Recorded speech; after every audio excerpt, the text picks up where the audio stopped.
याद आ गया dad, black jacket वाला।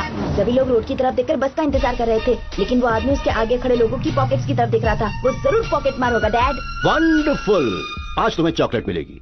क्या हुआ शिवा? हाँ अंकल, राजीव ने जो बताया वो मैंने भी देखा, लेकिन उस आदमी का जैकेट एक साइड से 2 इंच झुका हुआ था। मतलब उसकी जेब में शायद कोई भारी चीज हो सकती है, जैसे गन। मैंने गेट के पास पुलिस की बाइक खड़ी देखी थी, और उस आदमी का हेयर स्टाइल, उसकी मूंछें, पुलिस, वो सिविल ड्रेस में पुलिस वाला। आपके फ्रेंड है अंकल, वो भी इस गेम में शामिल है क्या?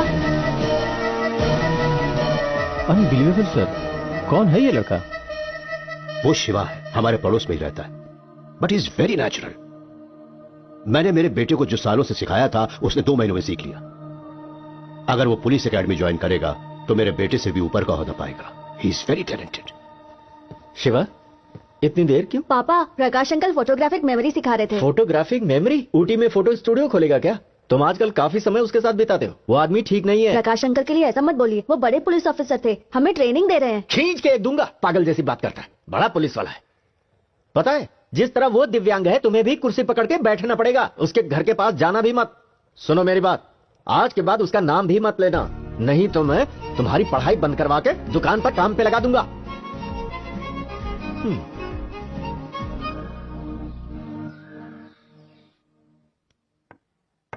अच्छा, तुम्हारी नजर मेरी रानी पर है।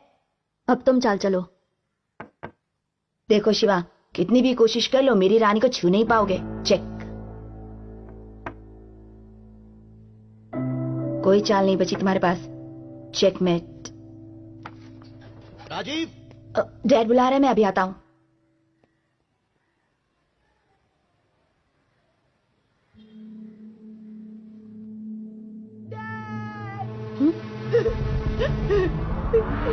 डैड, शिवा देखो ना, किसी ने डैड को चाकू मारा और भाग गया।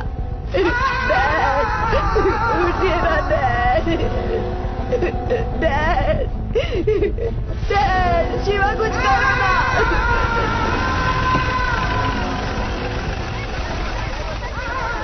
देखिए देखिए, शांत रहिए आप लोग, प्लीज शांत हो जाइए, प्लीज शांत हो जाइए।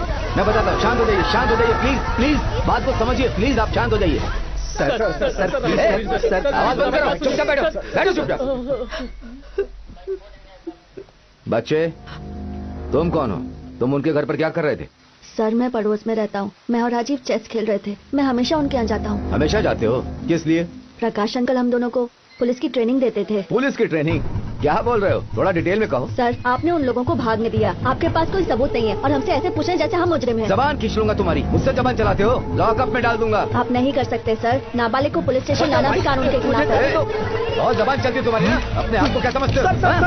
सर, इसे कुछ भी नहीं मालूम सर, इसे जाने दीजिए। ये मुझे कानून का पाठ पढ़ा रहा था, पुलिस ट्रेनिंग के बारे में बोल रहा था। क्या कहना चाहता? हम बेकार का काम कर रहे हैं यहाँ? सर, ये सच बोल रहा है सर, हमें वारदात की जगह ले चलिए सर, हम तहकीकात में आपकी मदद कर सकते हैं। बेशर्मी की भी कोई हद होती है सर।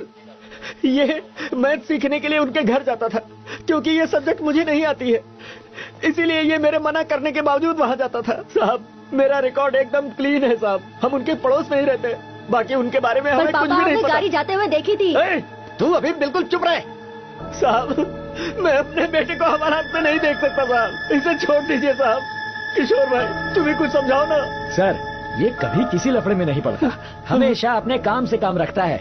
ये कोई मामूली मर्डर केस नहीं है, highly sensitive police murder case है। डिपार्टमेंट की इज्जत दांव पे लगी है। हमें ऊपर से ऑर्डर्स हैं कि जल्द से जल्द खूनी को अरेस्ट करें। जिस कार में भागे थे, वो कार रास्ते में बिजली के खंभे से टकराई, फिर वो उसे छोड़कर भाग गए। सिर्फ इन दोनों ने ही उन्हें देखा है। मैंने इलाके के सारे गुंडों को राउंड अप किया है, इन्हें उनकी शिनाख्त करनी है। राकेश जी सर। उनका एड्रेस और फोन नंबर मिला क्या? मिल गया सर। देखिए मेरी बात सुनिए, जब भी मुझे इसकी जरूरत पड़ेगी आपको लेकर आना होगा। चाहिए पापा, पर राजीव, पापा, राजीव, चल यहाँ से, चल। राजीव को भी साथ अरे में रुको ना, रुको तो। अरे, तुमने जिंदगी में कभी कोई रिस्क नहीं उठाया, लेकिन अब इतने बड़े केस में फंस गए हो तुम। उस इंस्पेक्टर का दिमाग खराब है, इस केस की वजह से बहुत बड़ा लफड़ा होने वाला है। खूनी अभी भी आजाद बाहर घूम रहा है। भाई, मेरी बात मानो, लड़का अभी भी नाबालिग है, उन्होंने FIR भी दर्ज नहीं की है। सोचने में वक्त बर्बाद मत करो, शहर छोड़कर चले जाओ। हाँ हाँ, आ रहा हूँ। चल गाड़ी में बैठ, जल्दी निकलना होगा पापा, हमें। मेरी बात सुनिए, सबूत इकट्ठा नहीं किया और 6 घंटे में मुझे को नहीं पकड़ा तो मुश्किल बढ़ जाएगी। मुझे बस 10 मिनट के लिए वहाँ जाने दीजिए, मैं पता कर लूंगा कि अंकल को किसने मारा। क्या बात कर रहा है तू? पागल हो गया है क्या? अगर तुझे भी मार दिया होता तो कितनी बार समझाया कि उनके घर मत जाया कर, फिर भी नहीं मारा। देख शिवा, मैं सिर्फ तेरे लिए जिंदा हूँ। क्या तू भूल गया बेटा कि तेरी माँ के साथ क्या हुआ था? वो गई थी किसी का झगड़ा सुलझाने, लेकिन जिंदा वापस नहीं आई। झगड़ा तो सुलझ गया था, लेकिन हमारा परिवार रास्ते पर आ गया था। उनसे छुटकारा पाने के लिए ही हम लोग वहाँ से यहाँ पर आ गए थे। अब हम लोग फिर से उसी हालत में फंस गए। अब मैं तुझे कैसे समझाऊं? मेरी कुछ समझ में ही नहीं आ रहा है। 10 मिनट के लिए मुझे जाने दीजिए। अब तू अगर कुछ भी बोला ना तो मैं पहाड़ी से कूदकर जान दे दूंगा। पापा, पापा सुनिए पापा, पापा, पापा मैं आपकी हर बात मानूंगा पापा, प्लीज रुक जाइए। आप जो कहेंगे मैं वो करूंगा, प्लीज पापा। तो वचन दे मुझे, तो पुलिस में भर्ती नहीं होगा, जिंदगी में कोई रिस्क नहीं लेगा, कोई जोखिम नहीं उठाएगा। जैसे मैं कहूंगा वैसे तुझे जीना होगा। अगर तू मुझे जिंदा देखना चाहता है तो वादा कर बेटा। वादा करता हूँ।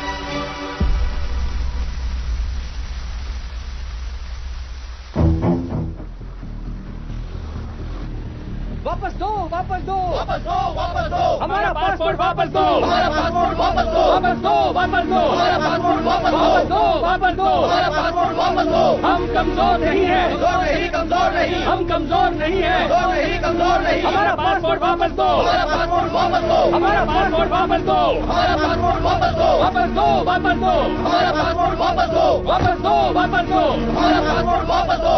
अरे अरे अरे अरे शांत हो जाओ, शांत हो जाओ, मेरी बात तो सुनो। तुम लोग यहाँ क्यों जमा हुए हो? दादा, हम 250 लोग हैं और हमें काम से निकाले हुए पूरे 3 महीने हो चुके हैं। हमारी तनख्वाह भी नहीं दी जा रही है। हम वापस जाना चाहते हैं पर हम वो भी नहीं कर सकते हैं। हमारे पासपोर्ट वापस नहीं कर रहे ये लोग। यहाँ तक कि 2 वक्त की रोटी खाने के लिए अब हमारे पास पैसे नहीं बचे दादा। अरे तनख्वाह नहीं दी तो भी फिक्र नहीं है हमें, कम से कम पासपोर्ट तो वापस दे दो। हम बस वापस अपने घर लौट जाना चाहते अरे हैं। अरे शांत हो जाओ, मेरी बात सुनो, मेरी बात सुनो। अरे तुम लोग यहाँ झंडा उठा के कभी भी हड़ताल नहीं कर सकते हो। सुनो, ये अपना देश नहीं है, वो कभी भी उठा के तुम्हें जेल में डाल सकते हैं। तुम्हारे पास पासपोर्ट नहीं, फिर इतना हल्ला क्यों कर रहे हो? अरे जिस आदमी ने मुझे भेजा उसका नाम ईश्वर मूर्ति है। हम लोग आपस में बात करेंगे और कोई हल निकालने की कोशिश करेंगे। मैंने आपकी प्रॉब्लम समझ ली है। कंपनी का नाम येलो स्टोन कंस्ट्रक्शंस है। ओनर एक चाइनीज आदमी है। वो कहता है कि इनका वर्क परमिट कैंसिल हो चुका है और ये लोग जहाँ चाहे वहाँ काम कर सकते हैं। सर वो झूठ बोल रहा है सर, और इसलिए झूठ बोल रहा है ताकि वो लोग दूसरा काम ना कर सकें। हाँ भाई, मुझे पता है, लेकिन ये कोर्ट में साबित करने में कई महीने बीत जाएंगे। तुम्हें उस ओनर से बात करनी होगी। बिना सोचे समझे तुम लोग किसी भी कागज पे साइन कर देते हो और पासपोर्ट भी दे देते हो। फिर जब प्रॉब्लम होती है तो हमारे पास आते हो। आई एम सॉरी गणेश, अगर वो मालिक नहीं माना तो मैं तुम्हारी कोई मदद नहीं कर पाऊंगा। सर लोगों ने उसके लिए अपना खून पसीना बहाया है, लेकिन अब उसके वॉचमैन इन लोगों को बुरी तरह से भगा के बाहर कर रहे हैं। हमें बस आपका ही भरोसा है सर, कुछ तो कीजिए सर, प्लीज सर। ये पुलिस वाले भी हमारी कोई मदद नहीं कर रहे दादा। इसका बाप जिंदगी और मौत से लड़ रहा है दादा। वहाँ जाकर ये अपने बाप से मिल पाएगा या नहीं मिल पाएगा हम ये भी नहीं जानते। मेरी बीवी पेट से रोज मुझसे पूछती है हॉस्पिटल के खर्चे के लिए पैसे कब भेजोगे, बताओ तुम पैसे क्यों नहीं भेज रहे हो। उसे किस मुंह से बताऊं कि यहाँ मेरी क्या हालत हो गई है दादा। छोड़ो, खुदकुशी एक रास्ता बचा है अब। अरे मैं भी तो तुम लोगों के लिए लड़ रहा हूँ ना, ऐसे मायूस नहीं होना चाहिए। लगन माना हम लोग यहाँ इमिग्रेंट्स हैं, लेकिन हम लोगों ने पूरी ईमानदारी और लगन से काम किया, उसकी कोई कीमत नहीं है क्या?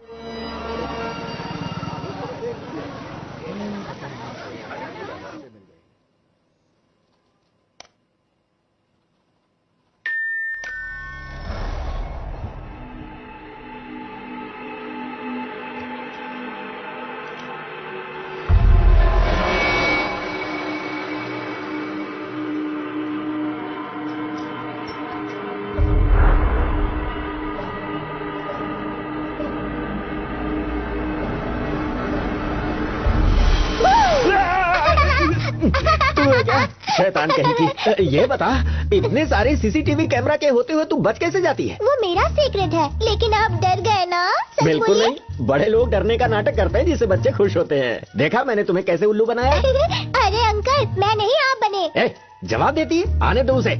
उससे कहकर तेरी चोटी कटवा दूंगा। बाप रे, इसने डरा के मेरी दिल की धड़कनें बढ़ा दी। आपके बेटे ने ही मुझे सिखाया है कि आपको कैसे डराया जाए। वैसे शिवा अंकल आज जल्दी लौटने वाले नहीं हैं। हमारे कुछ लोगों का पासपोर्ट इशू हो गया है और वो लोग पुलिस स्टेशन में गए हुए हैं। शिवा अंकल भी। पुलिस स्टेशन में? मेरा बेटा?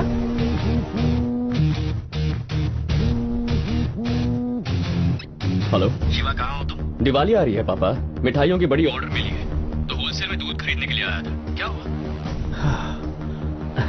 दूध लेने गया है? मुझे छोटी शैतान ने बताया कि पुलिस स्टेशन में कोई प्रॉब्लम हुई है और तू वहाँ पर गया हुआ है। मुझे तो विश्वास ही नहीं हुआ। पुलिस स्टेशन, मैं कभी वहाँ जा सकता हूँ पापा? कितना रिस्की होता है। सॉरी बेटा, सॉरी, मैंने तुम्हें फोन करके डिस्टर्ब कर दिया।